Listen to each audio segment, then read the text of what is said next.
This drill is going to be a side plank from the knees. So Nick's down here on the ground. He's got his shoulder stacked over his elbow. One thing we're going to be kind of paying attention to is making sure we don't just press through the elbow, but rather through the full forearm to protect the front of the shoulder.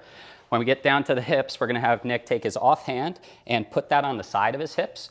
Before we lift off the ground, we're going to keep in mind that because we're working on a core stability drill here, with our focus on getting our core better at working against side bending forces, we're going to want to make sure we're in our stacked posture from our head through our rib cage through our pelvis. So what Nick's done a good job of, and he can feel with his hand, is how he just tucked the tail as if he was rolling his belt buckle towards his nose. He should already feel some glutes through his back thumb area and a little bit of low abs underneath his front fingers. From there, Nick's going to drive through his knees to push into the ground and lift his hips up and off the ground. And he's also done a great job at pushing his hips forward as if he was finishing or locking a deadlift out, so that knees, hips, and shoulders all look like a straight line from the top here.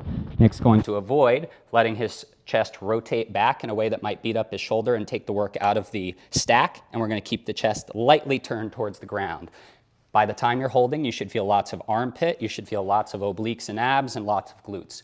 We're going to hold for the prescribed time or breaths. With breaths, we want them in through the nose, out through the mouth. You don't need to force the breath, but you want to take a nice full breath as you can. At the end of a rep, try not to drop down like a lead brick. Parachute your hips back down to the floor and rest.